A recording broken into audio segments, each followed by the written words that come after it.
salvar-se jamais. Cuidado, meu amigo, pra não se arrepender quando for tarde demais.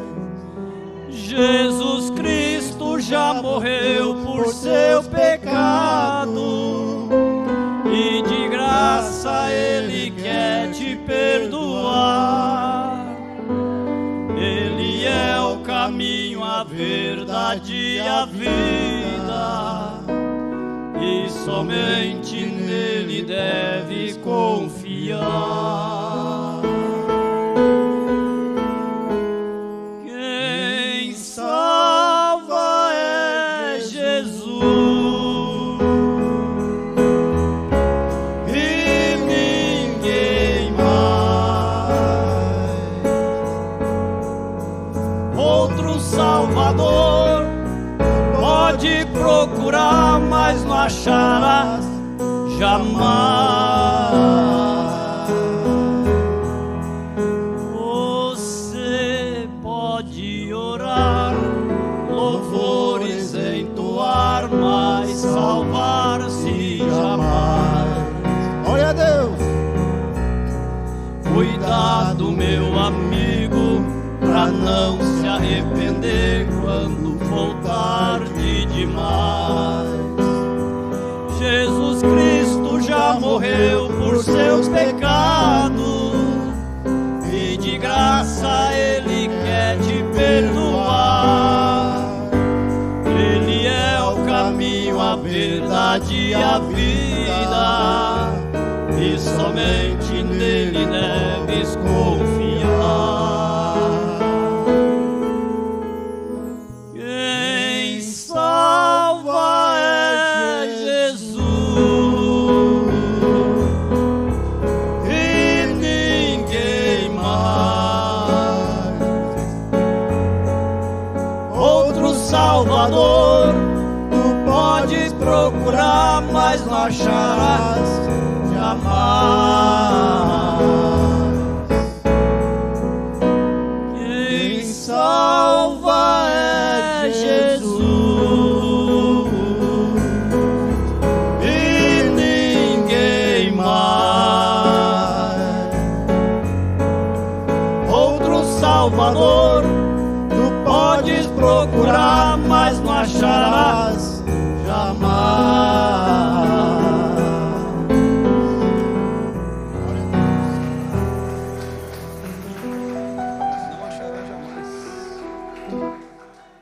Pode procurar o quanto quiser, não vai achar, né?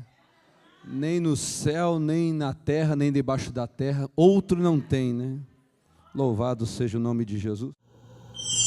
Tendo por fundamento, por base, o versículo que foi destacado da Epístola de Paulo a Filemon, onde ele diz: uma pequena cartinha que ele e Timóteo escreveram a Filemon, Paulo, prisioneiro de Jesus Cristo. O irmão Branham diz assim: agora eu posso imaginar Paulo, quando ele escreveu sua carta para Filemon, como ele estava na cadeia, lá embaixo no calabouço daquela cidade, um prisioneiro, e ele bem podia saber, pela sua posição, o que a palavra significava, prisioneiro. Porque uma coisa é a pessoa ter a retórica da coisa, o discurso da coisa, né? O lado discursivo da coisa, retórico da coisa. E outra coisa bem diferente é a pessoa ter a experiência, a prática daquilo. Então, quando Paulo escreveu a Filemon, ele escreveu com alguém que carregava, como alguém que realmente tinha no corpo, na vida, ele tinha na pele a experiência de ser preso, de ser prisioneiro, de estar num presídio, porque ele escreveu de trás das grades. Ele escreveu vendo aquelas grades, aqueles ferros, e ele ali dentro. E ele então escrevia, como nós dizemos, escreveu com o coração, com a alma, como quem tinha experiência e sabia o que era ser preso, e não como alguém que só faz o discurso, a retórica, mas a prática é bem diferente. É mais autêntico, fez com que ele escrevesse com mais autenticidade. É mais autêntico a coisa quando se pratica. Então o irmão Branham está fazendo aqui uma ideia. Ele diz: eu posso imaginar Paulo, quando ele escreveu sua carta para Filemon, como ele estava na cadeia lá embaixo no calabouço daquela cidade, um prisioneiro, e ele bem podia saber, pela sua posição, o que a palavra significava. Ele estava rodeado de barras, isto é, barras de ferros, e ele poderia somente ficar livre se alguém o soltasse. E ele sabia o que era ser um prisioneiro.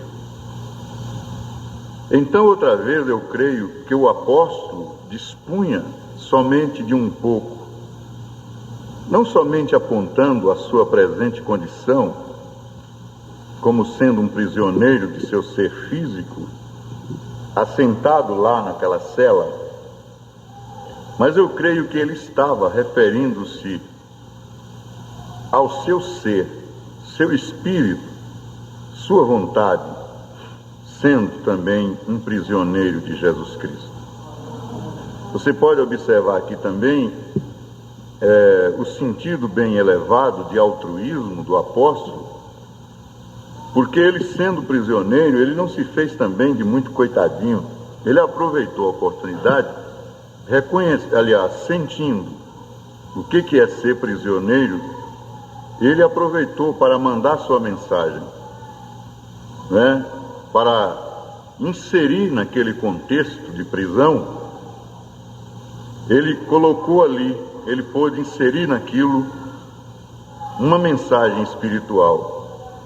E ele então disse que ele era um prisioneiro, mas um prisioneiro, ele queria dizer, não é porque ele assaltou um banco, porque ele estuprou alguém, porque ele roubou, porque ele matou alguém. Ele era um prisioneiro por causa do Evangelho. E por isso ele destacou: Paulo, prisioneiro de Jesus Cristo. Então tem tanta gente presa da cachaça, presa do cigarro, presa do adultério, presa da mentira, presa da trapaça, presa da desonestidade, da inveja, do ciúme, do ódio, do pecado, enfim.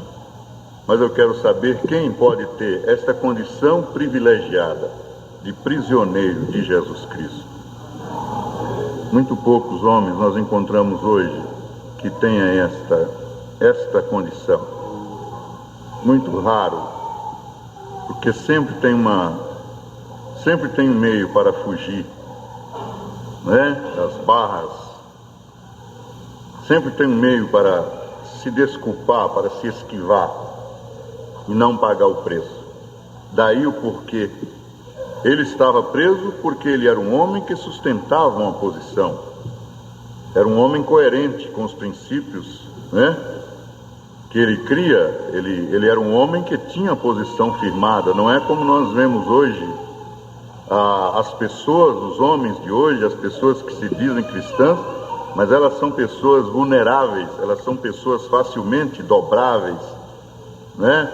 Elas são quebradas facilmente por um argumento indigente qualquer, já quebra a pessoa e muda de ideia e joga a pessoa contra aquilo que ela diz crer, e a pessoa não merece crédito e nem confiança. Daí o porquê nós não temos verdadeiros caracteres, né? Que, falando de uma forma mais, né, verdadeiros caráter, mas o certo é verdadeiros caracteres hoje, né, que possam transmitir isto, que possa influenciar a juventude, influenciar os filhos, porque você observa às vezes na própria casa, sempre há um lado ali que tem maioria no lado da fraqueza, no lado do erro. Mamãe sempre está dando um jeito para a filhinha namorar escondido, e ela diz que é crente.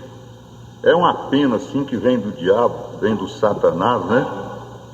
Mamãe sempre está dando um jeito para a filhinha dar um pulinho fora e encontrar com fulano, com Beltrano, né? Mamãe sempre está incentivando, esposinha sempre está defendendo, né, certos lados, que é mais fraco. E às vezes o marido diz: você precisa ter caráter, você não tem personalidade, você precisa ter personalidade. A coisa mais ruim que existe é uma pessoa sem personalidade, uma pessoa que não tem personalidade. Não é uma personalidade, uma pessoa que tenha caráter formado, que tenha posição firmada, é do lado da palavra e pronto, custe o que custar. Você entendeu?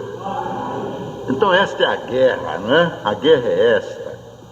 Esta é a guerra, é porque há uma guerra, há uma oposição, e essa oposição sempre tem um número maior, não é? Porque essa oposição defende o lado do Satanás, do Leviatã, do Satã, aliás, do lado das trevas, do lado do pecado. E ninguém vê, dificilmente você vê uma posição conjunta, bem firmada, e dizer: nós vamos, eu e minha casa, vamos realmente servir a Deus. O marido sempre tem que estar dando uma chancezinha para o discozinho da artista não sei quem. Isso aí serve para incentivar as crianças, é conversa fiada, serve para incentivar para o pecado, para fazer uma idolatria, tornar aquela artista um ídolo do seu filho, da sua filha. É porque você tem o espírito daquela artista, aquele espírito do mundo está em você. Às vezes o pastor prega tão direto, né? A expressão é essa. E mudarmos de vida, e aceitarmos os conselhos do Senhor, crermos na palavra de Deus de uma forma bonita, né? Com um idealismo maravilhoso. Você não encontra hoje idealistas, né? Não encontra hoje fácil. Eu quero ver quem é que está disposto por Cristo fazer o que esses loucos fazem hoje, que dá arrepio na gente da malvadeza deles no mundo político, com suas ideologias estranhas, absurdas.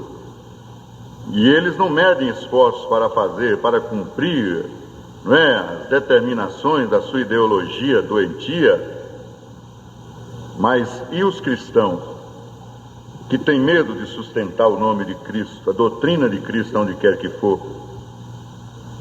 E você precisa parar com isso, de ter vergonha de dizer que é cristão, que creu no Evangelho, de testemunhar para suas amigas, para seus amigos,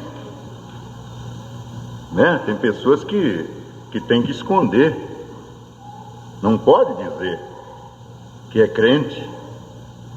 Pessoas que vêm na igreja e tudo, mas não tem coragem, não tem caráter para sustentar o Evangelho. Dizer como eles dizem aí, né? Porque eu sou isso, né? E daí? Então, eu sou cristão, e daí? Qual é o problema que você tem comigo? Eu sou evangélico e pronto, e aí? Eu creio no Evangelho. Mas vocês viviam aí conosco nas mesadas, nos jogos. Não interessa, camarada. Eu vivia, olha o verbo que você está conjugando, está dizendo bem, está conjugando bem, eu vivia. Mas agora eu vivo outra vida. É uma opção minha, é um problema meu, pronto. Você continua com sua cachaça, você continua com seus jogos, faz o que você quiser, eu agora estou fazendo outra coisa. Nós precisamos transmitir essas posições firmes, que isso pegue nossos filhos, famílias, amigos, né? Transmitir isso, porque o diabo está aí trabalhando, ele não perde tempo e ele está ganhando terreno. Cada dia ele tem mais gente para queimar no inferno. Cada dia ele ganha mais, o rebanho de Satanás aumenta cada dia. E parece que o rebanho do lado de cá, parece que diminui cada dia. É diminuindo tudo. O diabo não está perdendo tempo. ele sabe que o fim dele, mais do que os crentes, isso é uma vergonha, mas mais do que os crentes, Satanás sabe que o fim dele está tão próximo, e por isso ele faz até com que os crentes durmam e esqueçam que tem uma preparação, que tem uma vinda de Cristo. Ninguém vê falar nisso mais. É o diabo que faz isso, é para esquecer, porque esquecendo a pessoa fica com os flancos abertos, né? A brecha fica aberta e ele entra facilmente e nos destrói. Mas o Filho de Deus está atento, está sabendo que não tem muito tempo aqui nessa terra. Nós temos até que mudar essa mentalidade que a coisa vai demorar muito tempo ainda. Aí conversa, você vai ver só. Esse é o servo mau e infiel, é que vive dizendo: meu Senhor tarde virá, diz a Bíblia. O verdadeiro servo de Deus está dizendo: ele vem logo, agora, daqui a um pouquinho ele chega. Correto, gente? Vamos louvá-lo nesse instante? Amém? Glória a Deus. É assim que é a coisa. Então veja bem aqui. Agora todos nós, diz o profeta de Deus, somos nascidos agentes livres. Isso aqui é importante, porque tem muita gente que fica arrumando implicação. Às vezes está na igreja, está ouvindo o culto, fica arrumando implicação. Ao invés de acatar o culto, acatar a palavra, submeter-se a ela, fica arrumando briga, arrumando encrenca, querendo interpretar a palavra, foi desse jeito que ele quis dizer. Olha, aqui isto não é aquilo, aqui isto é isto mesmo, viu? Não tem negócio de isto é aquilo. Mas veja bem, todos nós somos nascidos, diz o profeta de Deus, agentes livres. A pessoa é livre para fazermos qualquer decisão que desejarmos. Deus fez e Deus faz justamente isso, porque Ele deve colocar cada homem na mesma base. Ou Ele coloca o homem errado, Ele coloca o primeiro homem na base errada, na qual Ele coloca o livre agente moral. Ele deixa a pessoa escolher. Deus não obriga, por isso que não é certo nós ficarmos obrigando as pessoas a crer. Deus já deu uma inteligência para a pessoa. Deus já deu uma condição para o homem estar acima de todos os animais. Deus deu a inteligência para o homem. E o homem sabe o que é certo e o que é errado. Ele continua errado porque ele não presta. Mas ele sabe que é errado. Ele quer fazer o mal. O erro é mais fácil, parece que é uma coisa terrível. Você vê que tem uma tentação nisso aí. Porque mesmo sendo difícil esse lado errado aí, eles preferem o lado errado. Fica aquela pessoa com o céu comido por um charuto desgraçado. O que é isso? Que diabo é isso? O que tem naquele charuto? Você vê que tem um diabo ali que segura aquele charuto naquela boca a ponto de ferir o céu da boca. Fica machucado, fica aquela droga, né? Passa perto de você, está aquele carnicento, né? Aquela coisa terrível. Que diabo é aquilo? Você vê que tem um demônio ali. Tem um espírito ali que escraviza, idiotiza aquela pessoa. Torna-se um idiota, né? Então, você vê que a pessoa então precisa de uma libertação. A pessoa precisa de uma mensagem que faz aquela pessoa assustar, acordar e tomar uma posição e deixar de ser escravo. Não é? Uma vez eu ouvi uma descrição de uma campanha anti-tabagismo, não é? Anti-fumo, e eles deram a definição de que é o cigarro. O que é um cigarro? Ele diz que o cigarro, não é aquele pequeno canudo de papel, não é, com um bobo numa ponta e fogo na outra, né? Eu até dei risada daquela definição deles, né? E é verdade, porque aquilo só traz câncer para a garganta, só traz câncer para os pulmões. É uma coisa triste.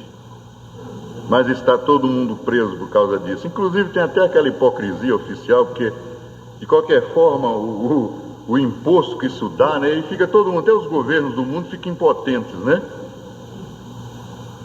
Põe lá que fumar faz mal à saúde e tal, mas está todo mundo colhendo o imposto daquilo, né? Então, se faz mal, vamos tirá-lo.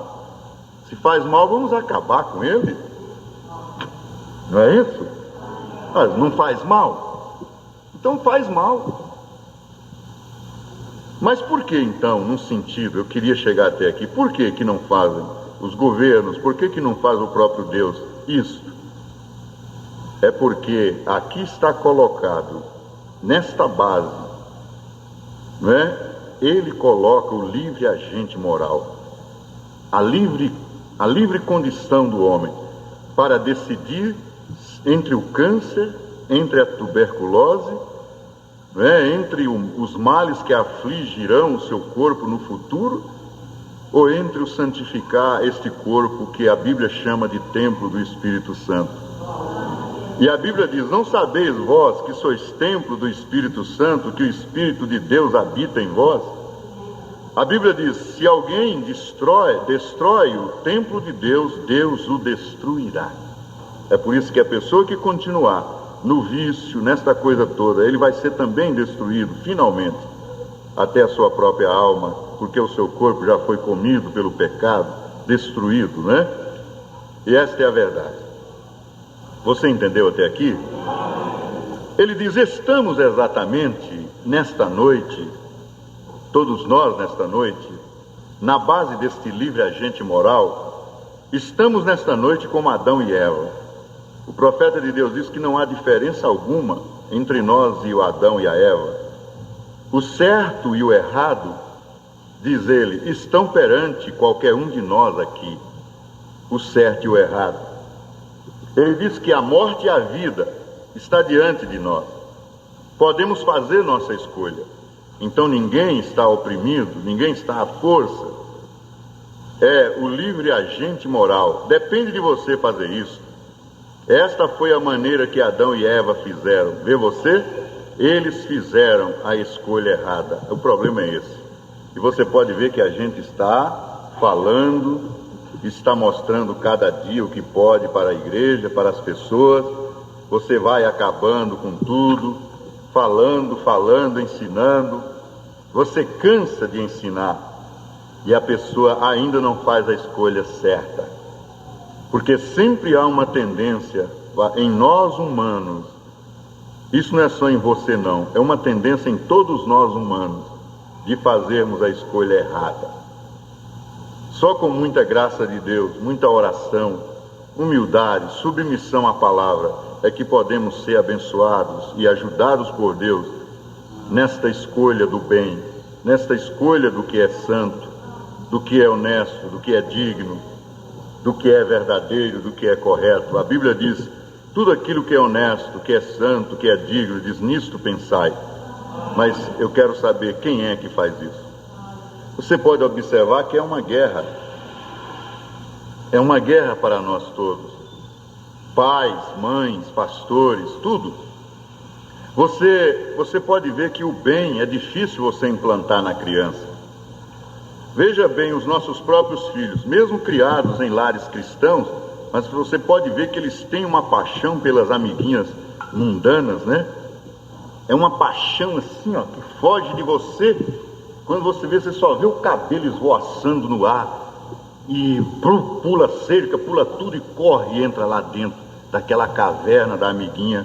Para quê? Porque lá na caverna tem televisão, lá na caverna tem artista do mundo, né, com um toquinho de saia, sacudindo o corpo, com um bocado de menininha, tudo nua, e aquela coisa, é uma bobagem, né? E o diabo aproveita essa mentezinha adolescente, fraca, vulnerável, que não tem defesa. Por isso que você tem que defender, né? Aquela mentezinha adolescente, que aquela mentezinha está cheia de confusão, aquela mentezinha está uma guerra ali dentro, não é? Aquela mentezinha ainda não tem uma dimensão real do que seja espiritualidade, do que seja salvação, do que seja ser santo, servir a Deus, do que seja honrar o nome de Cristo, do que seja ser assaltado pelo inimigo. E é exatamente nesta idade que assalta. E ali está não é? Não sei quantos, cada um quer trazer uma história. Se não tem namoradinho, as coleguinhas inventam. E fulano quer falar com você. São tudo agentes do diabo, né?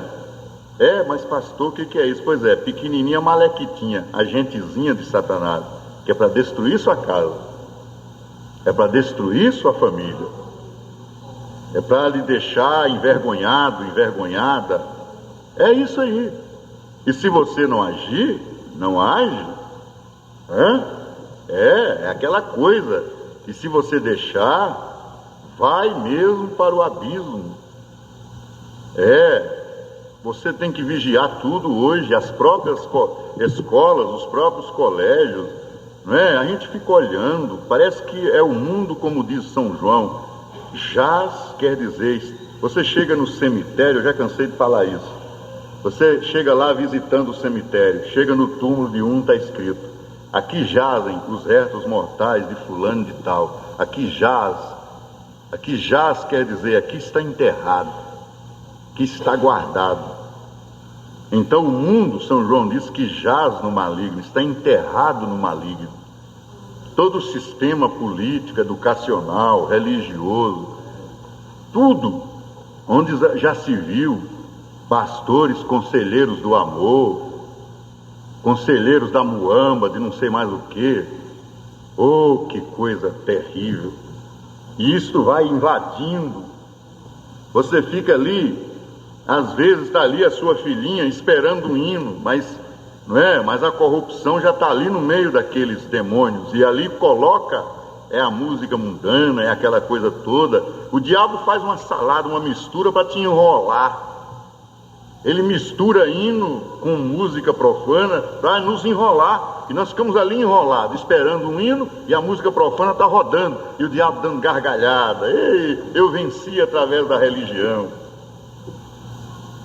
Eu botei uma religião com um programa lá dentro de sua casa, e nós não acordamos. Por isso é que existe uma implicação dentro da gente, e eu sempre costumei obedecer essa implicação que cria dentro de mim com uma coisa, e eu vou fundo naquilo.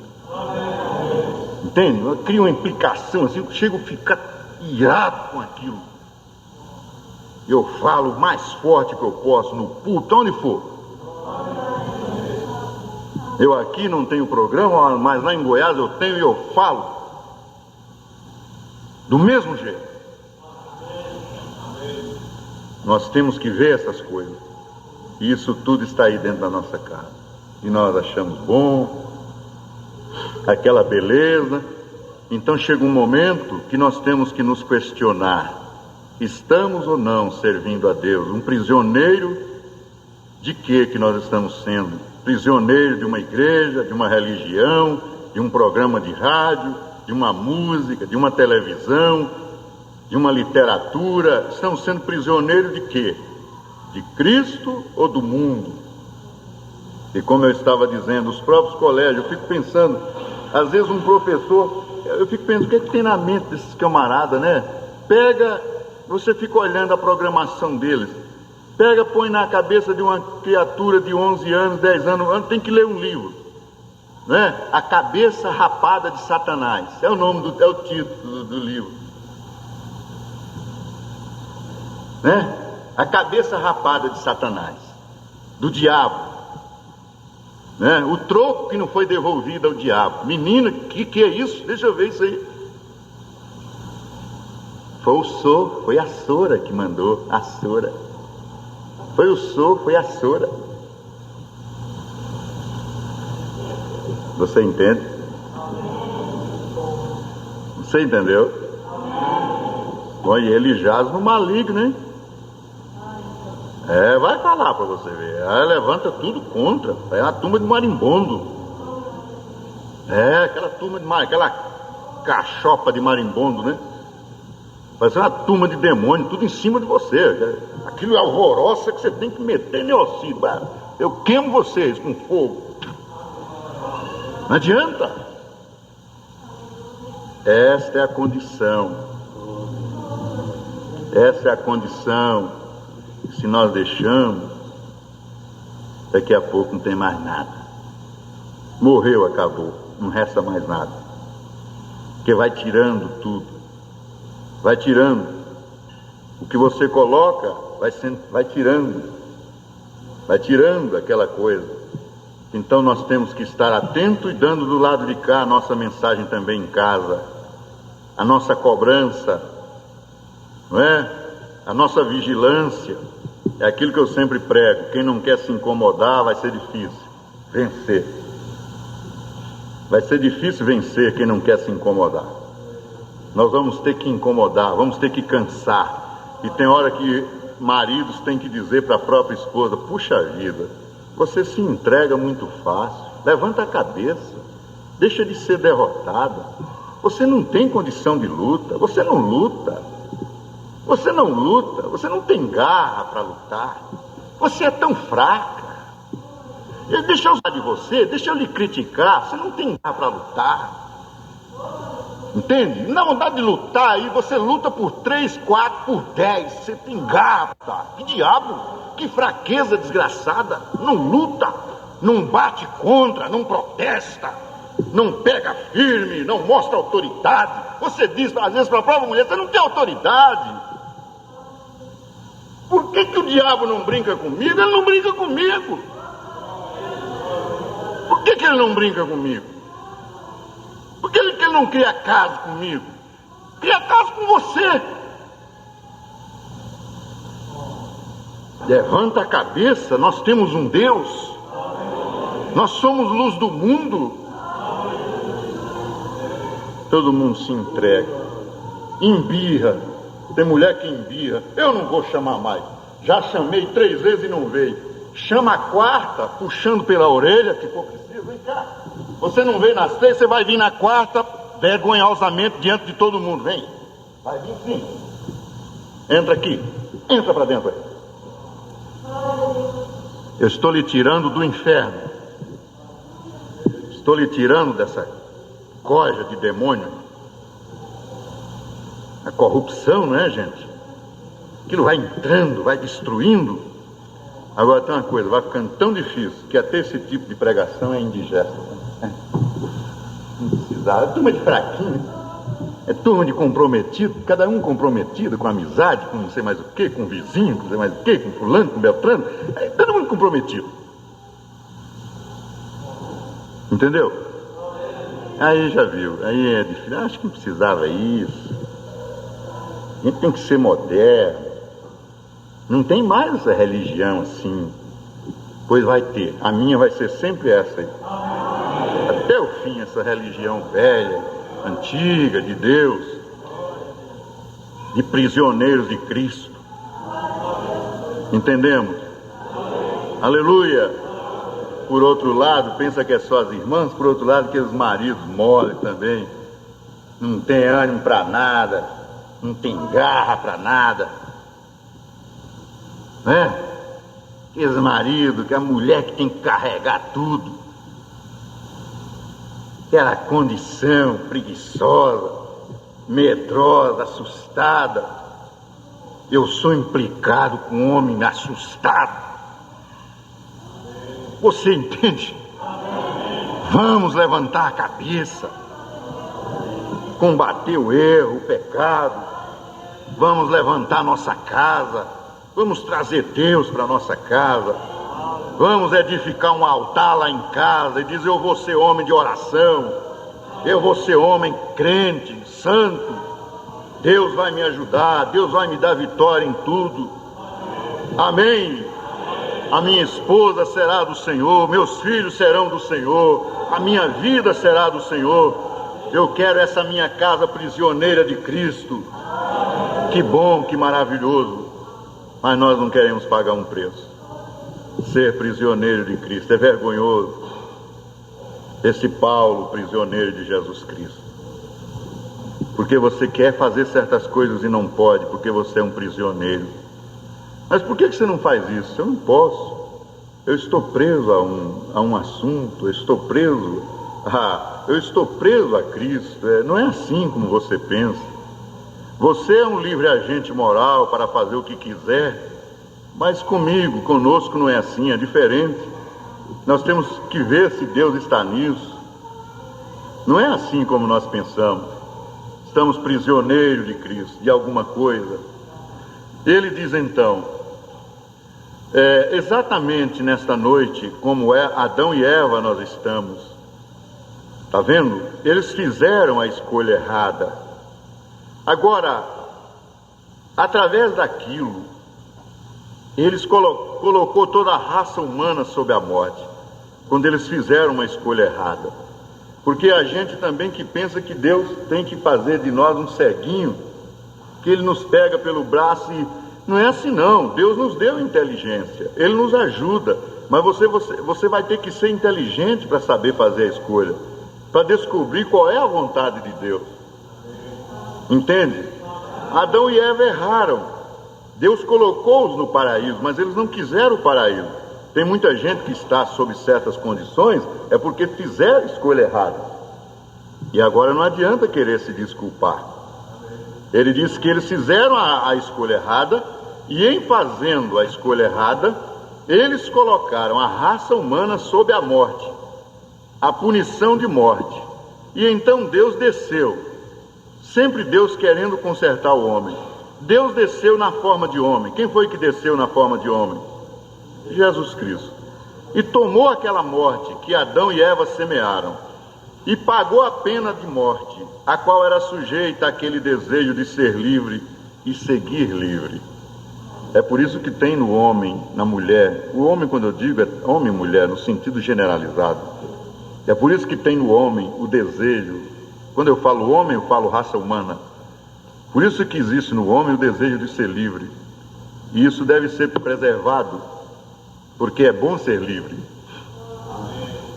Você deve ser livre. Livre para servir a Deus, livre para tomar sua posição. Você entende? Isso vem de longe, esse desejo de ser livre. É tão bom ser livre. Agora, se Ele nos tirou para fora da mesma maneira que Ele fez com Adão e Eva, simplesmente os tirou através de algo e disse: eu te salvarei, se você quiser ser salvo ou não. Então Ele colocou Adão e Eva na base errada. Mas cada um de nós tem que escolher neste dia a morte ou a vida. Temos que fazer isso. E agora? Ô pastor, me ajuda. Eu quero escolher a vida. Eu não quero morrer, pastor. Como é que eu faço? Me mostra como é que é escolher a vida. Quando você escolhe o caminho de Deus, quando você escolhe a palavra, você escolheu viver a vida. Ele disse: as palavras que eu vos digo são espírito e vida. É a palavra de Deus que nos coloca com vida, que nos dá vida. Correto, gente? Agora, como acabei de falar, diz o irmão Brana, sua vida provará. A sua vida provará exatamente em que lado você está. Se é do lado da vida ou da morte. Em que lado você está? De que lado você está? Ele diz aqui: a sua vida provará. Então não precisa discutir, não é? Às vezes nós queremos discutir sem vida. A vida da pessoa prova, a vida da pessoa mostra. Eu sei que todos nós nos sentimos feridos e magoados quando somos vítima de injustiça, quando somos vítima de mentiras e de tantas coisas, que nos dá uma justa revolta, mas isso não deve descambar para o outro lado. Nós devemos estar também preparados para suportar estas coisas, estas calúnias, estas coisas todas. Mas fique quieto e quieta, a sua vida vai provar quem é você. Nunca tente, estando errado, errada, querer se defender. Não, deixa que a sua vida provará quem é você. A sua vida vai provar mais cedo ou mais tarde. Correto? Amém? A sua vida provará exatamente em que lado você está. Não me importa de que lado você diga que está. Ah, eu estou, porque às vezes há muita... Uma vez eu disse para um irmão, ele disse assim: eu digo para o senhor que eu vou para o inferno, mas eu não vou lhe trair. Eu senti pena dele naquele dia. E eu tenho testemunha que eu repreendi-o dentro do escritório na mesma hora. Eu disse: olha, é o seguinte, irmão, não faça isso, porque eu não estou sentindo nem bem com o que você está falando. Um filho de Deus não fala que vai para o inferno, mas, entende? Para que esse juramento tão terrível? Dizer eu vou para o inferno, aí já mostra que é uma confissão cheia de ódio. Por que para provar que eu vou fazer certo eu tenho que falar que eu vou para o inferno, mas eu não faço o contrário? Quem vai para o inferno é quem faz o contrário. E eu disse para ele: não fala isso, sabe por quê? Porque se Deus não lhe fizer fiel, você não será fiel. Não adianta o seu juramento. Não demorou 2 meses, ele traiu de uma maneira bem cheia. Não demorou 2 meses, ele traiu de maneira bem feia. E agora? Parece que o próprio Deus derruba, permite cair por causa disso. Porque não adianta, não é uma confissão dessa que lhe faz fiel. É no silêncio, sendo fiel, calmamente, dignamente, altruisticamente, vivendo uma vida. E deixa que Deus, a sua vida, provará quem você é.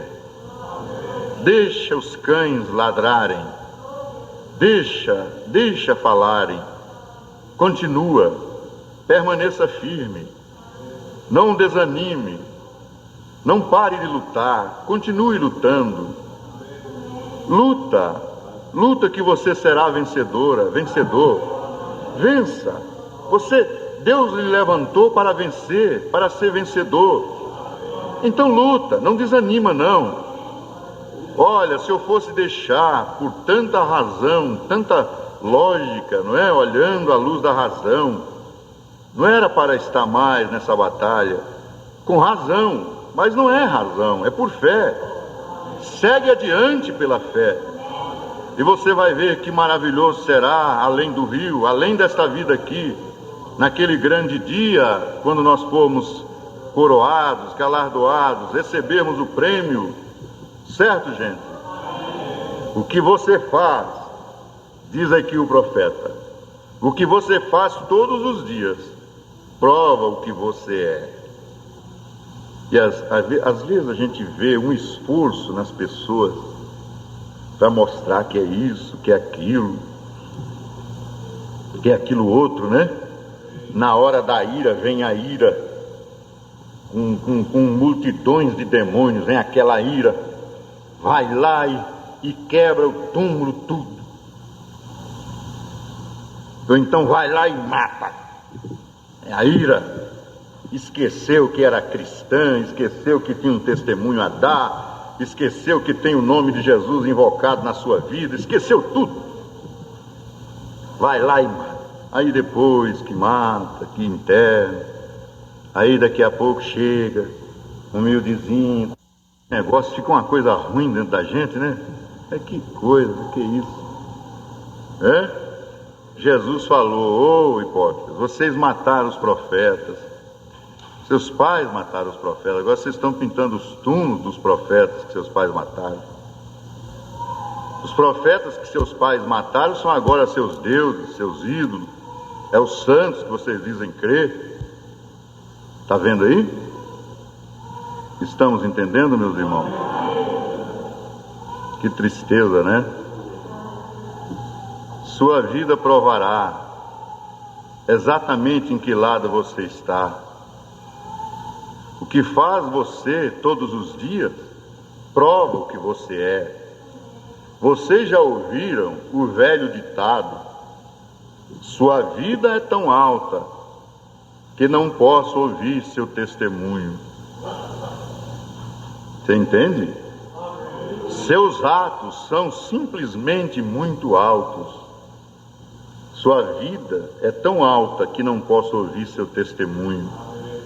É a vida que fala. Eu sempre criei em gritar e pular, diz o irmão Brana, mas eu sempre digo: não pule mais alto do que aquilo que você vive, porque o mundo observará aquilo. A pessoa quer mostrar uma religiosidade, e a pessoa, na hora que está todo mundo reunido, pula mais alto do que os outros todos, e pula e salta. Ele diz: não pule mais alto do que aquilo que você vive, porque terá muita gente dando cutucão no outro. Olha lá, olha os pulos dele, veja bem, olha lá, olha que gracinha, olha lá. O outro diz: aquilo lá, querendo pular mais do que todo mundo.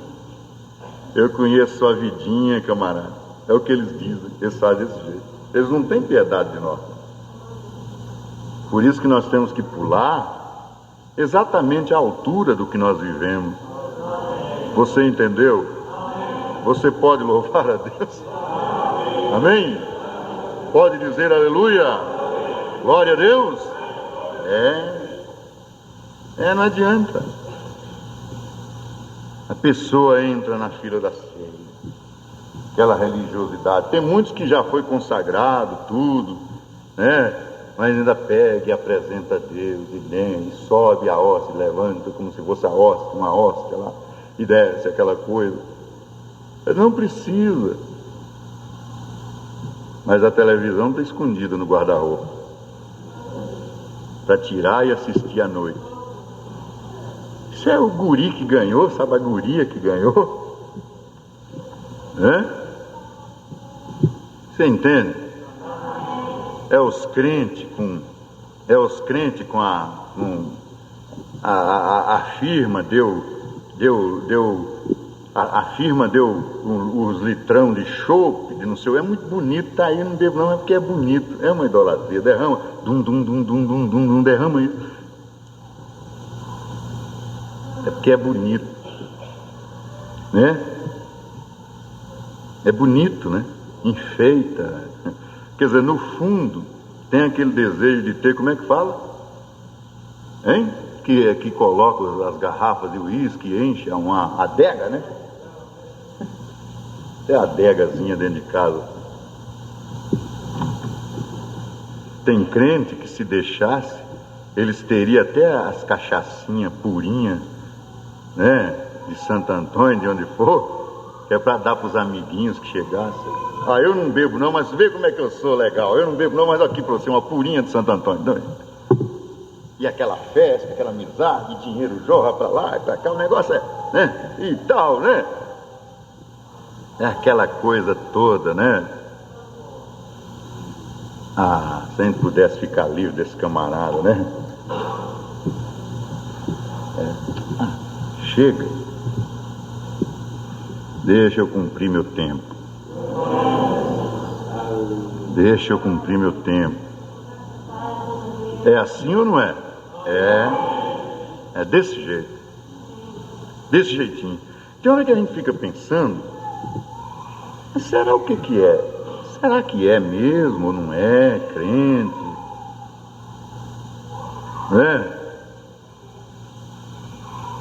Você entra às vezes no carro de certos crentes, põe a fita, tá lá, e dele música mundana, aquela festa na estrada, dirigindo, você fica olhando assim, o rádio tá ligado, né, aqueles programão bem caipirão, aqueles programão, né, bem cafezão amargoso, né, aquela coisa, chão de chaleira, sei lá, e aquela festa, né? Ninguém, a gente fica pensando assim, meu Deus, que tempo perdido, parece. Mas não é perdido, porque serve de juízo. Se não salvar, julga. Por isso que a gente não desanima, porque pregou. Se não salvou, a própria Bíblia diz que vai ser juízo. De qualquer maneira, não salvou, mas julgou. Então, ninguém prega à toa, sabe? Toda pregação tem valor. Toda pregação tem valor. Então é aquela coisa, não há uma separação, não há uma posição de prisioneiro de Cristo. Eu queria sair e avançar nesse território seu aí, e jogar bola com você e pintar o sete, mas eu estou aqui, ó. O homem, esse é o homem, mas eu fui transformado, e eu estou aqui prisioneiro de Cristo. Por isso eu não posso chutar isso aí, porque eu estou preso aqui. Como é que eu vou chutar a bola com você? Eu sou prisioneiro de Cristo. Não tem jeito. Paulo, prisioneiro de Jesus Cristo. Vamos dizer? Será que você é? E você? Eu posso dizer João, prisioneiro de Jesus Cristo. Você chama Manuel? Manuel, prisioneiro de Jesus Cristo. Você chama Maria? Maria, prisioneira de Jesus Cristo. Antônia, prisioneira de Jesus Cristo. Sua vida provará se é ou não. Amém? Apenas para concluir, porque eu não quero nem pregar, não estou nem podendo, estou aqui de teimoso até, né? Com a garganta arranhando e doída, mas falando o que eu posso falar e fazer. Ele diz assim, ó: quando as pessoas não vêm à igreja, ele diz, agora quando as pessoas não vêm à igreja, muitas delas simplesmente não puderam fazer isso. E algumas das pessoas que não vêm são pessoas sinceras. Porque muita gente pensa que é virando uma baderna junto com o mundo que vai ganhar as pessoas. Pelo contrário, o William Branham está mostrando que as pessoas sinceras querem ver em você exemplo, querem ver em você vida, para elas virem. E muitas não estão vindo, diz ele, para as igrejas, é porque os crentes estão impedindo que elas venham. Com a vida suja, errada, desonesta, elas veem tanta corrupção na igreja, até o ponto em não querem ter nada a ver com ela, a ver com a igreja. E é verdade. Olha, as crentes vão grudadas no cabelo da... Me solta, desgraçada? Não, não só. Me solta, não só. Você vai tomar ceia? Vou. Então você é uma sem vergonha. Agora, uma pessoa mundana que está no mundo, que está lá vendo todo esse peso do mundo, vê um crente desse jeito, como é que ele vai ser? Ele vem na igreja e fala, eu não. Tem muita gente que está em casa com vontade de ir numa igreja, de ter um alívio, ouvir um hino realmente sagrado, de servir a Deus, mas ela não pode vir, porque o irmão Branham disse que ele vê corrupção na igreja de tal ponto que eles não querem nada a ver com isso. Quer nada a ver com a igreja. E várias vezes estamos falando sobre um pensamento correto daquilo. Você pode simplesmente culpá-los por causa da maneira que as pessoas agem, as que chamam a si mesmas de cristãs. Essas são o maior obstáculo que o mundo possui. A mensagem é diferente mesmo. A mensagem é diferente. O profeta está dizendo que as próprias pessoas dentro da igreja, nós que dizemos cristãos, as pessoas são o maior obstáculo que o mundo possui. A própria igreja está impedindo que outros venham, por causa do testemunho que não fecha com o evangelho, com aquilo que ele ensinou. São homens e mulheres que professam ser cristãos e vivem algo diferente de suas confissões. Agora, para o desapontamento que virá no julgamento, o fabricante clandestino de bebidas alcoólicas, o jogador, o adúltero, ele não ficará decepcionado, desapontado, mas aquele companheiro que está tentando esconder-se a si mesmo atrás de algum tipo de profissão de igreja, este é o sujeito que ficará desapontado no dia do julgamento, que professa ser cristão e vive de alguma outra maneira. Seria melhor para ele se ele nunca houvesse feito nenhum tipo de profissão, ficar fora do começar e viver algo diferente, porque ele é o maior obstáculo que temos, é para aquele que professou, diz que ele é um cristão e vive algo diferente. Tristeza, né? Você viu a importância do nosso testemunho? Você viu aqui a importância do testemunho? Que Deus tenha misericórdia de nós. Mas não pense que você vai ganhar filha indo no cinema com ela. Não pense que você vai ganhar aquele outro com medo de falar a verdade para ela. Aquele outro daquela outra religião, toca a verdade nele. O problema dele, se ele se rebentar, é problema dele. Mas se você ganhar, você ganhou alguém que vale a pena. Nasceu sob o signo da verdade, ouviu a verdade. Amém? Aleluia. Glória a Deus. Um irmão chegou aqui um dia, um dos irmãos nossos aí, queridos, e disse: pastor, eu estou fumando ainda, mas o senhor podia me batizar, porque eu conversei com um pastor hoje e ele disse que eu posso me batizar fumando. O irmão Brana batizou um homem fumando. Eu falei: só que tem uma coisa, ele não tem visão da coisa e por isso ele lhe falou assim. Só que ele não lhe mostrou o outro lado da moeda. Ele só lhe falou que o irmão Brana batizou um homem fumando. Mas agora eu quero lhe dizer uma coisa, que a Bíblia, o irmão Brana não pode ser maior do que a Bíblia. Ele, como um profeta, tinha autoridade para fazer isso. Sabe por quê que ele batizou? Porque ele viu aquele homem convertido numa visão e viu aquele homem até mesmo um pregador da palavra. Aí até eu batizaria. Mas enquanto a visão não venha para mim acerca de você, eu continuo com a velha Bíblia que manda você arrepender para depois ser batizado. Eu poderia, é aquele medo de perder isso, perder aquilo. Não, falei a verdade, a pessoa se converte na verdade. E ninguém perde não, o que é de Deus ninguém perde. Essas concessões, facilita para um, facilita para outro. Isso é conversa fiada. Temos que falar a verdade. Correto? Então vamos fechar nossos olhos nesse instante.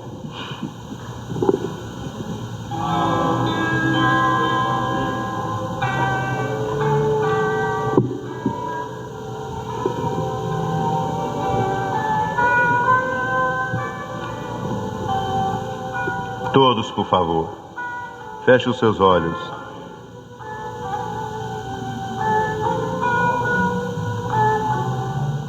Riquezas mil deu-me Jesus, e um lar tão lindo pra morar no reino eterno de glória e luz. A vida infinda vou gozar. Oh, quão feliz serei no céu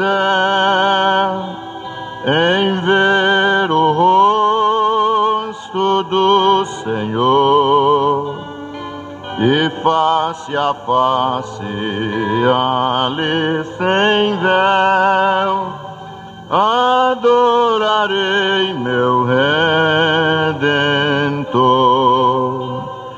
Morar no céu terei prazer,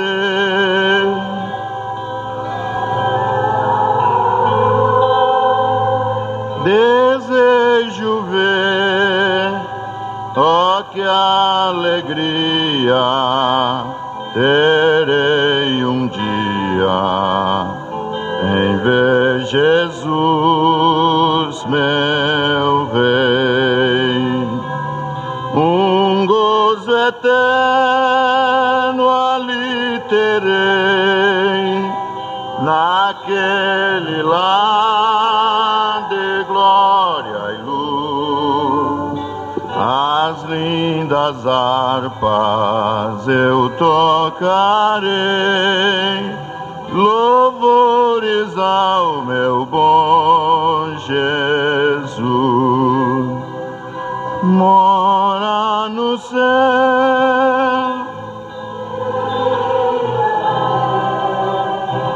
meu Salvador, desejo ver, oh, que alegria terei um dia em ver Jesus meu Rei. Oh, que alegria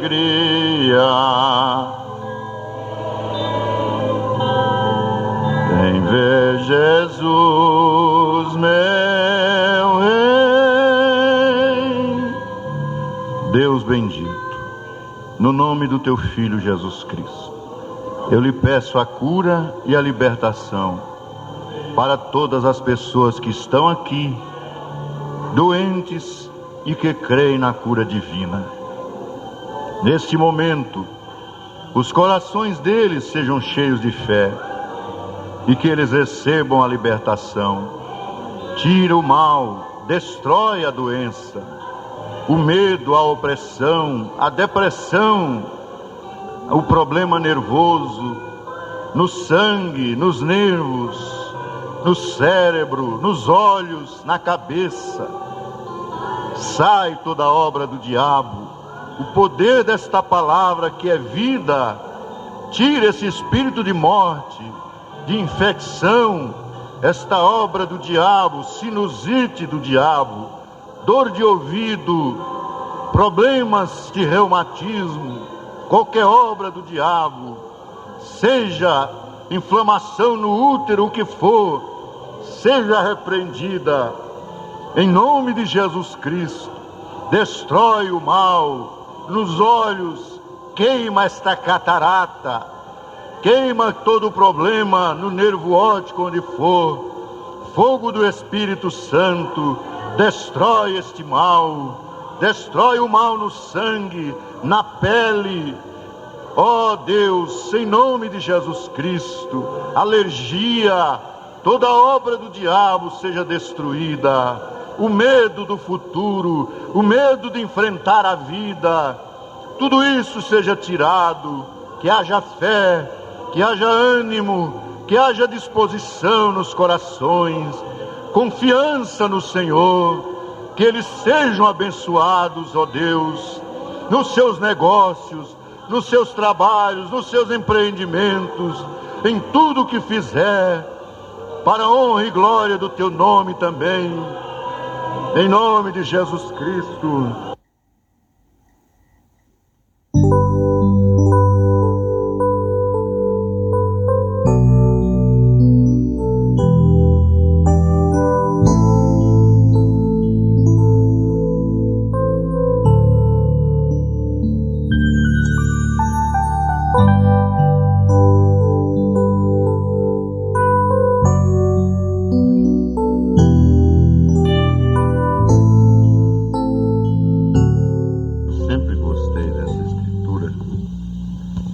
Capítulo 10 do livro dos Atos dos Apóstolos, que o irmão Branham diz que não são atos dos homens apóstolos, mas são atos do Espírito Santo nos apóstolos. Então, todos esses atos aqui foram praticados pelo Espírito Santo, usando os apóstolos. Então são atos do Espírito Santo. Diz assim: concernente a Jesus de Nazaré, como Deus o ungiu com o Espírito Santo e com poder. A importância: Jesus foi o personagem ímpar no mundo, porque ele era ungido com o Espírito Santo e com poder. E nenhum crente será diferente e brilhante se ele não for ungido com o mesmo Espírito e com o mesmo poder. Mas voltemos reconstituindo todo o texto. Concernente a Jesus de Nazaré, como Deus o ungiu com o Espírito Santo e com poder. Tem uma tradução que diz com o Espírito Santo e com virtude. Agora o irmão Branham diz que virtude é força e poder. Então, o qual andou por toda parte. Jesus andou por toda parte, fazendo o bem. É isso que nós temos que fazer, é fazer o bem. E curando a todos os oprimidos do diabo, porque Deus era com ele. Diz: nós somos testemunhas de tudo quanto fez, tanto na terra dos judeus como em Jerusalém, ao qual mataram, pendurando-o no madeiro.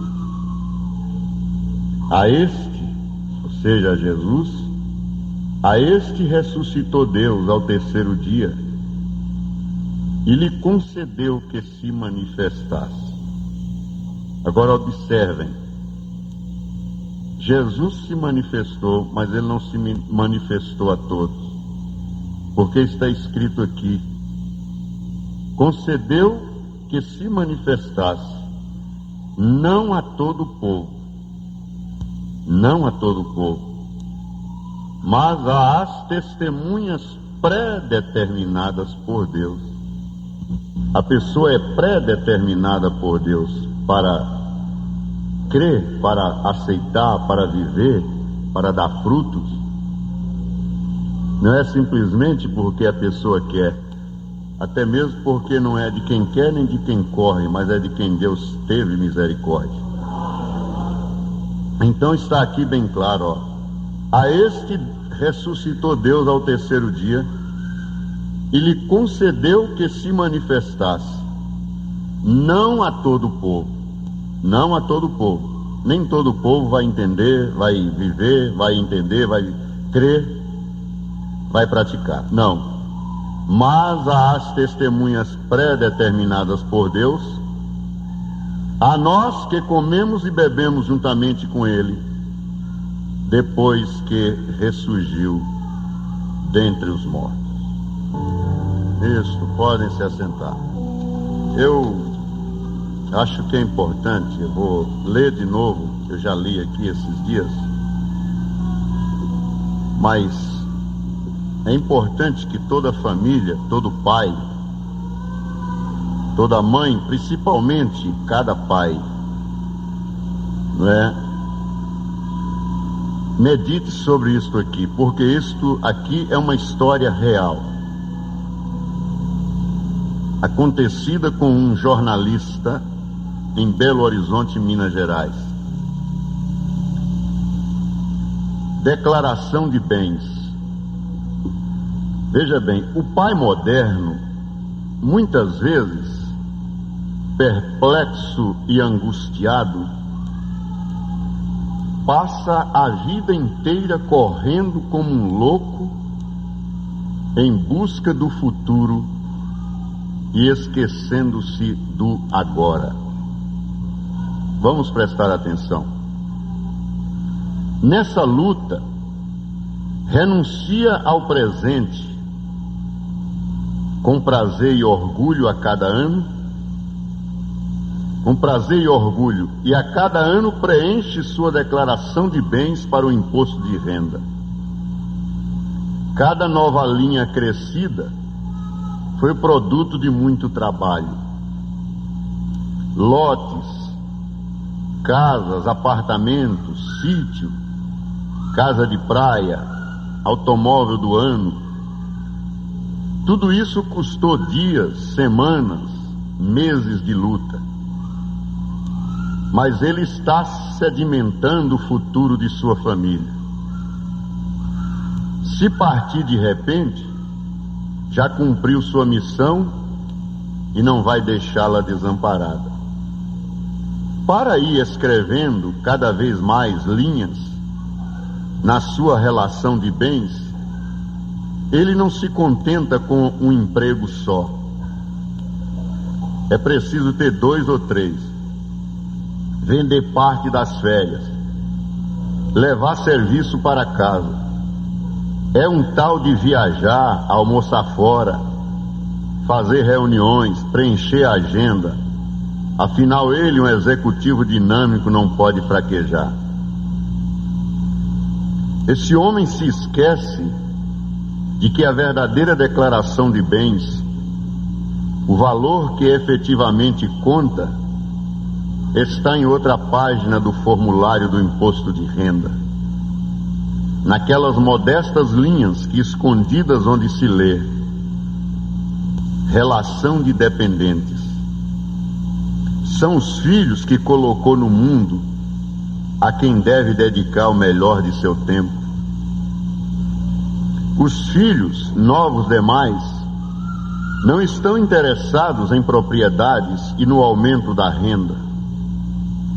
Eles querem um pai para conviver, dialogar, brincar. Os anos passam, os meninos crescem e o pai nem percebe. porque se entregou de tal forma à construção do futuro que não participou de suas pequenas alegrias, não os levou ou os buscou no colégio, nunca foi a uma festa infantil.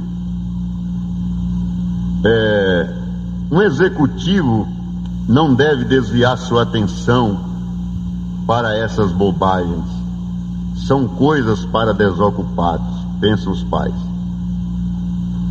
Há filhos órfãos de pais vivos, porque estão entregues, o pai para um lado, a mãe para o outro, e a família desintegrada, sem amor, sem diálogo, sem convivência. É aquele espírito que só pensa no bem, nos bens terrenos, né? No sapato. É aquela história dos dois cachorros, dos dois cães, que é aquele cão meio magro, mas que de vez em quando achava um pedaço de X por aí, comia, ia levando a vida. Chegou numa grade bem bonita, dourada, estava um cachorro com a corrente dourada, cachorro de rico, lições da vida, né? E aquela coisa toda. Começaram a conversar, falou: você não tem uma coleira bonita dessa aqui, ó, só eu posso usar. E o outro cachorrinho: pois é, tudo bem, você não tem, por exemplo, uma corrente dessa, dourada, essa coisa toda. E disse que o outro cachorro falou: pois é, você tem tudo isso, mas não tem isso aqui, ó. Começou a correr, eu sou livre, né, pra onde eu quiser. Foi embora. Você tem tudo isso, mas não tem isso aqui, ó. Saiu correndo, pulando. A liberdade, né? A liberdade. Agora veja bem, tem muita gente que limita tudo, né? Submete-se em tudo apenas aos bens materiais.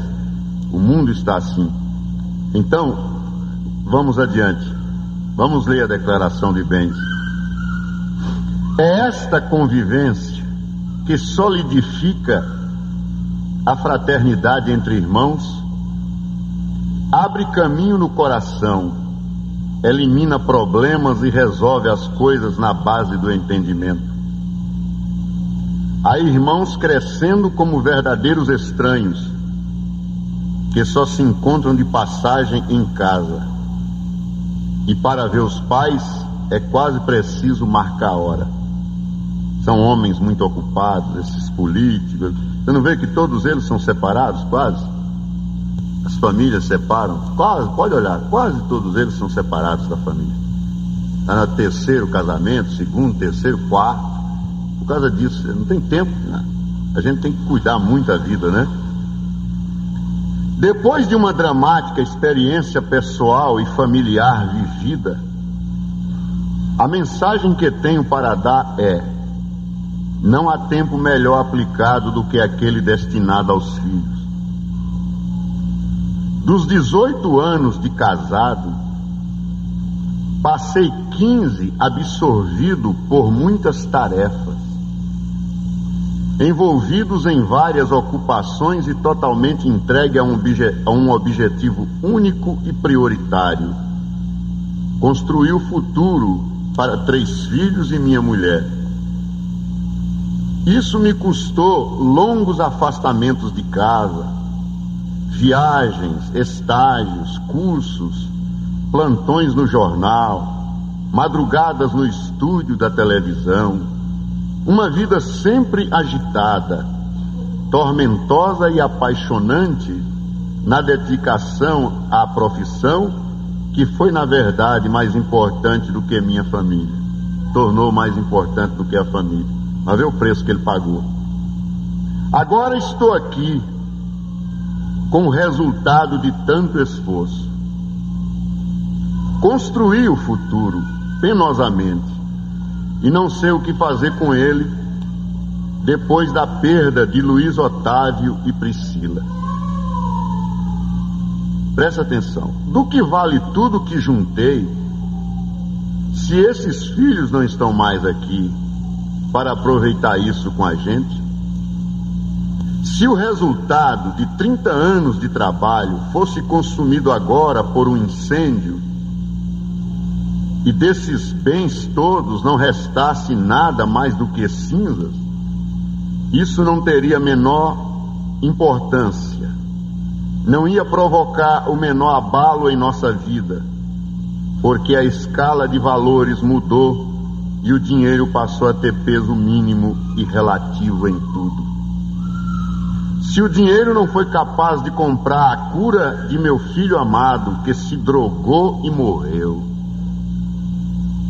não foi capaz de evitar a fuga de minha filhinha, que saiu de casa e prostituiu-se, e dela não tenho mais notícias, para que serve? Para que ser escravo dele, dos bens e do dinheiro? Eu trocaria, explodindo de felicidade, todas as linhas da declaração de bens por duas únicas que tive de retirar da relação de dependentes, os nomes de Luiz Otávio e de Priscila. E como doeu retirar essas linhas na declaração de 1986, ano base 85. Luiz Otávio morreu aos 14 anos, drogado, e Priscila fugiu um mês antes de completar 15. Essa é a tragédia da vida moderna. Nós precisamos dar mais valor no que nós temos. Vocês são famílias privilegiadíssimas, porque vocês têm a palavra, vocês têm a doutrina, vocês têm o ensinamento. É um privilégio você poder, correto, ter estas coisas. Mas vamos mudar a nossa vida nesse ano. Vamos viver mais com os filhos, com a família. Vamos dar um giro aí de 360 graus, mudar tudo e sermos mais cristãos. Correto? Alguém escreveu também uma crônica sobre o Natal. Eu gostaria de ler para vocês também. Estava eu atravessando a tardinha e me encaminhando para a noite de Natal, fugitivo das minhas circunstâncias e de mim mesmo, quando alguns amigos e amigas me telefonaram sob o pretexto de me desejar felicidades. Em todos notei o mesmo travo de tristeza, atrapalhada com aqueles instantes que se aproximavam da passagem para o dia do advento. Em todos notei o mesmo travo de tristeza. Isso são histórias da vida real, são coisas, né, que a perspicácia, o talento, né, do cronista capta, né, percebe. Eu gosto muito dessas coisas. Preste atenção, como eu, todos estavam encurralados pelo Natal. O Natal encerra a ideia básica de reunião, de concretos laços amorosos, família sólida, todos convocados a uma só casa, não podendo faltar ninguém, nem sendo sequer permitida naquele momento de amálgama a recordação de outra relação trincada. E não é assim com a maioria das pessoas. Na ceia de Natal, na maior parte das vezes, o pensamento dos presentes se volta mais para os ausentes. E eles dizem, é estatística isso, que nesse tempo, fim de ano, Natal, é o tempo de mais suicídio, exatamente por causa dessas lembranças, né? Destas recordações que a pessoa carrega ali engasgada, atravessada na garganta, na vida, o tempo, o ano todo, né? Que coisa verdadeira, que afirmação verdadeira. estão mais voltados para a lembrança dos ausentes. Insistem em atacar a lembrança de todas as frustrações e os insucessos das ligações passadas, ou a distância e a separação atual com aqueles que se dispersaram do nosso círculo, seja pela morte ou pelo desentendimento. Porque quantas pessoas, passaram pela igreja, mas elas não estão mais no nosso círculo. Ou na sua própria vida, você tem que estar preparado para tudo. Tanto para ter mais um no círculo, como para perder também quem nunca você pensava que iria perder do círculo. E estarão ausentes ou pela morte, ou pelo desentendimento. O Natal é um dia de balanço em que se afia a navalha da consciência. É o dia dos arrependimentos e dos remorsos, em que se tromba de frente com a muralha dos fracassos. Eu não consegui, lutei, mas não consegui. E se mergulha no mar da impotência de ser feliz. Em nenhum outro dia se constata melhor que a felicidade é permitida, não raro, somente àqueles que nunca foram infelizes. Só os virgens de grandes tropeços podem nutrir a esperança da aventura. É um dia de marcas, de cicatrizes, de algemas que prende ao passado, quando tinha que ser um dia de catapultas para o futuro. Não é de todos despropositada esta melancolia do Natal. Foi no nascimento de Cristo que se iniciou o processo de sua crucificação. Viu que capacidade para captar? E foi exatamente isso, e é exatamente isso. É por isso que a vida do cristão é dessa forma também. Você às vezes quer, mas foi exatamente no nascimento do Cristo que se iniciou o processo de sua crucificação. Porque antes dele nascer, Herodes já estava com sua turma o pé dele, querendo saber onde é que ele ia ser. Já queria matar.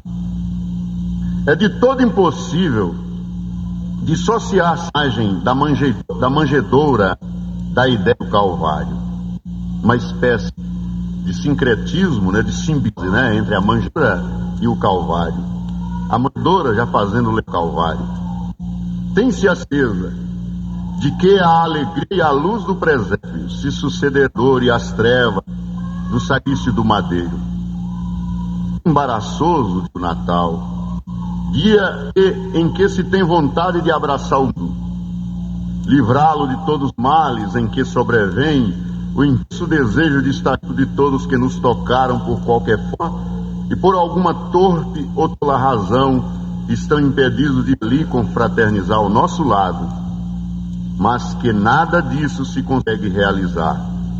É o mais acirrado dia de tensões, quando deveria ser o rompimento de todas as barreiras. Para muitos, entre eles eu, o Natal é uma pena de morte passageira. À medida que avançam os minutos em direção à meia-noite, agrava-se a agonia. Ainda bem, como disse um dos encurralados amigos que me telefonaram no prefácio do Natal, que ele é um dia curto, como todos os outros. O que nos resta é desenvolver todos os esforços durante mais um ano para sermos um pouquinho mais felizes no próximo Natal. Nós temos que estar preparados para os desafios da vida. Sempre vai existir, sempre vão existir os desafios da vida. Não pense em ninguém que você vai conseguir viver aqui nesta vida e fazer desta vida um mar de rosas, porque você estará redondamente enganado, redondamente enganada.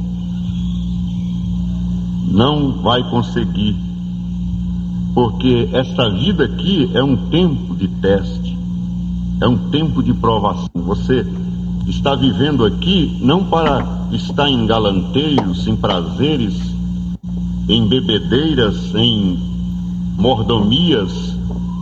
Não pense assim da vida. Se é que você quer ir para o reino eterno, para a vida eterna, você tem que estar consciente disto, que aqui é um campo de prova, disse o irmão Brana, que é um campo de prova, de teste.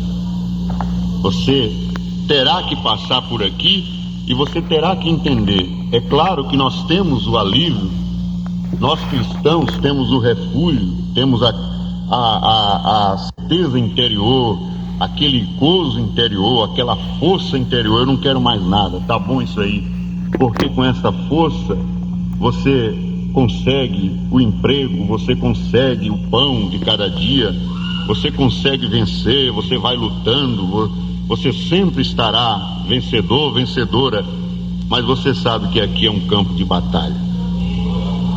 Então, isso aqui é de suma importância e se reveste de maior importância ainda nesses dias que nós estamos vivendo.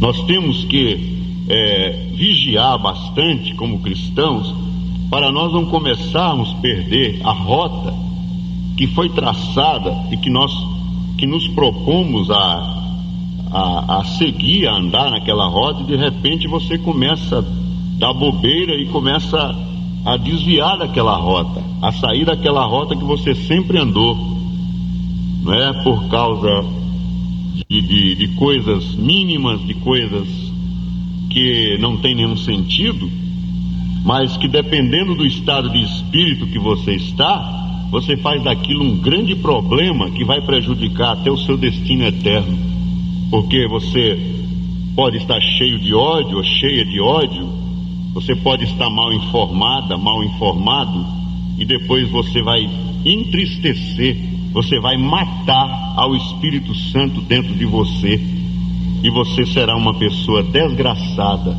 porque quando você mata o Espírito Santo, você entristece ele, aí acabou. Porque a nossa alegria e a nossa razão de viver é exatamente esse combustível misterioso, importantíssimo, que é a presença do Espírito Santo na nossa vida, nos fazendo romper barreiras, vencer distâncias, problemas, guerras diversas, com família, com onde for, lá fora, onde for você é vencedor, é vencedora. Mas você tem que vigiar, porque isso aqui é um campo de batalha, um campo de teste. Você está aqui na vida, nesse mundo, você está passando por aqui, você está passando por um teste. Você é peregrino, a Bíblia diz que nós somos estrangeiros e peregrinos. Estrangeiro é aquele que está no país do outro, em outro país. Então nós somos estrangeiros e peregrinos, correto? Aleluia. Agora, dentro deste tempo de teste, de prova, em todas as nossas atividades, em todos os segmentos da atividade humana, seja lá no seu trabalho, você pode observar que lá no seu trabalho tem que ter normas, existem normas, né, que comandam, que dirigem, né, controla a sua relação com o seu patrão, patrão empregado, empregado patrão, tem a hora de sair, você tem que bater o cartão, existem as normas, tem o aviso prévio, tem aquela coisa toda, você tem que atender, e tudo, você pode ser mandado embora por justa causa, né? Você também pode dar uma justa causa no patrão, sabia dessa? Também, e tudo mais. Existem normas, presta atenção, normas que regem, normas que disciplinam, né, a nossa conduta como empregado, como homem, como cidadão, e assim vai. Então, assim também, na vida cristã, nós não podemos fugir, nela é que nós não podemos fugir das normas bíblicas, dos preceitos bíblicos, né, dos estatutos de Deus, do Senhor. E Estas normas devem ser obedecidas, têm de ser obedecidas por nós. Então existe tudo isso, o nosso relacionamento, existe o relacionamento com aqueles que, existem as normas que regem, não é?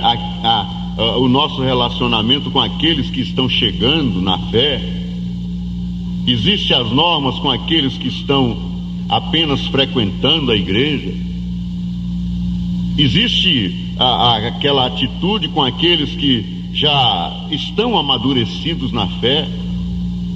Ninguém pode achar ruim isso, de quem você não tem nenhuma dúvida, não lhe resta nenhuma dúvida, nada, você já tem o testemunho selado ali, ou pelo menos aquele testemunho está bonito e brilhante até aquela data, e de qualquer forma nós temos que valorizar a pessoa pelo seu esforço. Nós não temos o propósito de desanimar ninguém, porque é exatamente por ser um teste, uma prova, que nós devemos animar uns aos outros. Mas essa animação, esse ânimo que damos uns aos outros, não quer dizer que nós devemos transgredir normas, que nós devemos violar preceitos. Não, nada é válido fora da Bíblia, nada é válido fora desta palavra, nada vale, nada. Casamento nenhum vale nada se ele foi engendrado fora das normas desta palavra. Nada vale tendo as marcas da fraudulência, da fraude, da corrupção. Nós não podemos nos deixar levar por esse sentimento corrupto e fraudulento de ajeitarmos as coisas fora das normas bíblicas, dos preceitos bíblicos, da boa conduta, do bom comportamento. Então não adianta ninguém achar ruim, não adianta a brabeza de ninguém. Nós não podemos ser bravos com Deus. Com Deus nós temos que nos humilhar, aceitar o jugo dele, porque é a melhor forma, é a melhor política que nós fazemos. Os submetidos, eles têm que estar submetidos a estas normas. Quando eles ultrapassam, violam isso aí, não quer dizer que eles sejam ruins, maus, mas eles são chamados a corrigir. Nós não cremos aqui em namorinho, doutrina. O irmão Brando diz: se não tiver doutrina, então não é igreja, é um clube religioso qualquer. Tem que ter doutrina, disciplina. Então, gente, veja bem, nós temos que obedecer a isso, a esta doutrina, porque é a vida da igreja, é a doutrina. Quer dizer, nós temos que impor isso, custe o que custar, isso tem que ser aceito, observado. Então, não cremos naquele namoro de estar de agarra-agarra, entende? Aquela coisa quando eles acham esquisito, mas exatamente eu estava vendo nessas ocasiões aí dessa confraternização, como ontem, como foi o dia 25, e aquilo enche o pastor de orgulho, de alegria, de ver o seu povo, suas ovelhas, aquele